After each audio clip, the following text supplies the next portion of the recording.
dikatakan oleh baginda Muhammad SAW yang menghidupkan sunnah beliau.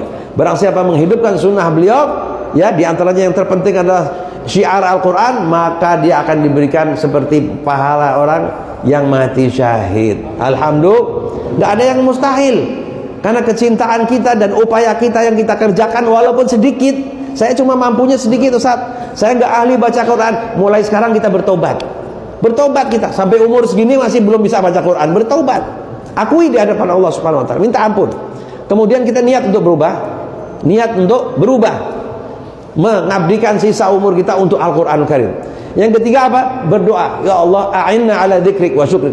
Tolong aku ya Allah supaya bisa beribadah kepadamu dengan sebaik-baiknya, bisa memuliakan Al-Quran dengan sebaik-baik. Minta. Kalau diri kita sendiri nggak mampu, saya sendiri nggak mampu, semua nggak mampu, benar.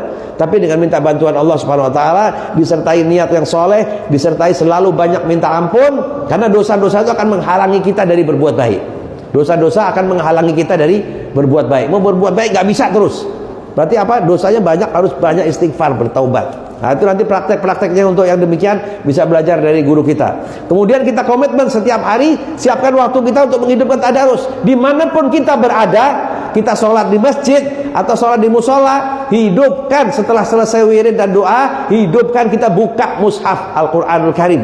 Kita setor wajah kita kepada Al-Quran, kita setor wajah kita kepada Allah, kita duduk berjamaah. Itu bukti bahwa kita menganggap Al-Quran ini penting.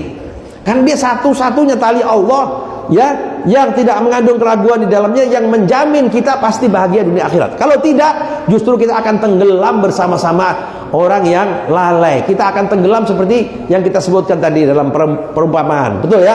Paham ya? Oleh karena itu saking pentingnya kita harus bergerak, menyempatkan waktu masing-masing sesuai dengan kemampuannya, bekerja sama sampai Allah Subhanahu memberikan pertolongan kepada kita. Karena Allah sudah berjanji, barang siapa yang memperhatikan Al-Quran, memuliakan Al-Quran, maka dia akan diangkat dari kesempitan, dari kemiskinan, ya, dari kebinasaan, dan akan diangkat derajatnya oleh Allah Subhanahu wa Ta'ala. Semua siap insya Allah?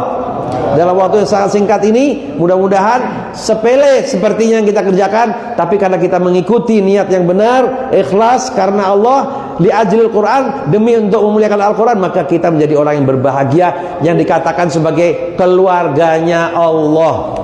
Ya, keluarganya Allah dan orang-orang spesialnya Allah Subhanahu wa Ta'ala. Sehingga umat yang sekarang ini masih jauh nih, ini jadi bahan pemikiran kita. Gimana supaya mereka ini kembali mau ke masjid, anak-anak yang belum ke masjid. Kalau kita nggak memikirkan mereka, hati-hati, ingat aja kapal. Berarti kita secara nggak sadar nih, pelan-pelan sedang karam.